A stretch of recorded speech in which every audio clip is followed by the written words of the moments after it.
हिंदू समाज के चार बड़े शत्रु हैं।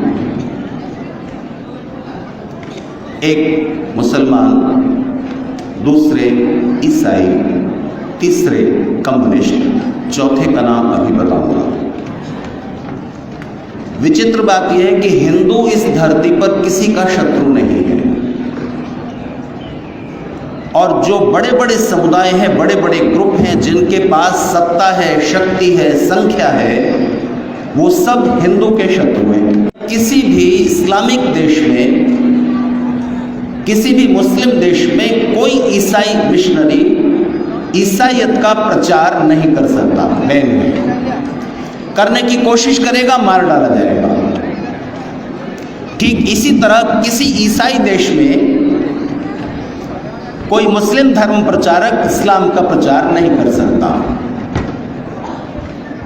और कोई कम्युनिस्ट किसी ईसाई और मुस्लिम देश में कम्युनिज्म की विचारधारा फैलाने का प्रयास नहीं कर सकता, और ईसाई और मुसलमान किसी कम्युनिस्ट देश में नहीं जा सकते ईसाईयत इस्लाम फैलाने के लिए।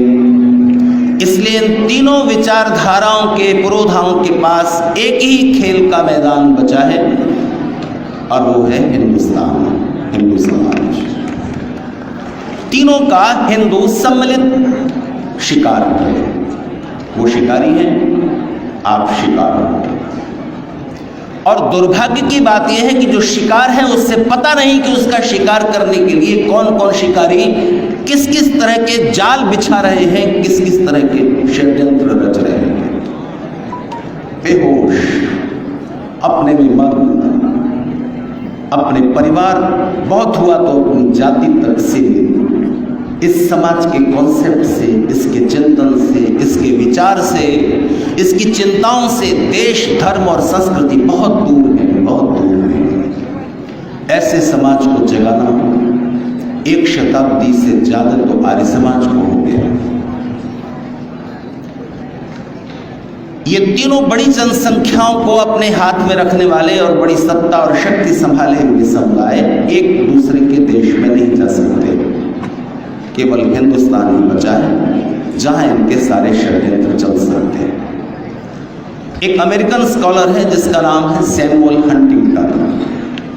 उसकी एक बेस्ट सेलर किताब रही है द क्लैश ऑफ सिविलाइजेशंस, सभ्यताओं का टकराव, सभ्यताओं का संघर्ष। उसमें वो लिखता है कि 2 विश्व युद्ध हो चुके हैं, तीसरा विश्व युद्ध अगर होगा तो कोई मनुष्य नहीं बचेगा, क्योंकि इस समय जो 2 बड़ी सभ्यताएं हैं, इस्लाम और क्रिश्चियनिटी, दोनों के पास एटॉमिक वेपन्स मौजूद हैं, परमाणु अस्त्र हैं। इस्लाम को मानने वाले देशों के पास कम है, ईसाईयत को मानने वालों के पास ज्यादा है, और ईसाईयत के मानने वाले देशों की भरसक कोशिश है कि इस्लामिक देशों के पास वो परमाणु अस्त्र बढ़ने न पाए। ईरान पर जो प्रतिबंध लगाए गए हैं आप जानते हैं, ताज़ा जिस वजह से आपके पेट्रोल और डीजल भी मुश्किल में आ रहे हैं, उसके पीछे क्या कारण है। तो ध्यान दीजिए, सैमुअल हंटिंगटन लिखता है कि अगर तीसरा विश्व युद्ध हुआ तो कोई इंसान नहीं बचेगा। उस तीसरे विश्व युद्ध को तब तक रोका जा सकेगा, वो तीसरा विश्व युद्ध तब तक रुका हुआ है जब तक इस धरती पर हिंदू है।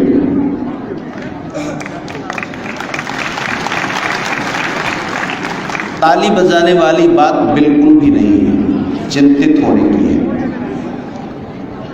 सैमुअल हंटिंगटन कहता है कि तब तक तीसरा विश्व युद्ध होने से बचा हुआ है जब तक इस धरती पर हिंदू है। क्यों? क्योंकि हिंदू इस्लाम और क्रिश्चियनिटी इन दोनों बड़ी सभ्यताओं का सीधा संघर्ष रोके हुए है, क्योंकि अभी दोनों का निशाना हिंदू है। जिस दिन हिंदू मिट जाएगा उस दिन उनका सीधा संघर्ष शुरू होगा। इसलिए सैमुअल हंटिंगटन कहता है कि अगर तीसरे विश्व युद्ध से पूरी मनुष्यता को बचाना है तो भी हिंदू का कैसी भी मरी गिरी दशा में सही जीवित रहना जरूरी है। अब आप चाहें तो ताली बजा सकते हैं, लेकिन बात इतनी आसान भी नहीं है। आज विश्व की जो राजनीतिक सामाजिक परिस्थितियां हैं, उनके बीच हिंदू समाज को खुश होने और ताली बजाने का तो अधिकार ही नहीं बचता सिवाय चिंतित होने के, क्योंकि हिंदू समाज के इन 3 बड़े शत्रुओं के साथ एक और बड़ा शत्रु है जो भारत में पिछले 60-70 सालों में उपजाया गया है, और उसका नाम है सेक्युलरिस्ट। वो व्यक्ति जो धर्मनिरपेक्ष है और हिंदू है, उससे ज्यादा खतरा है।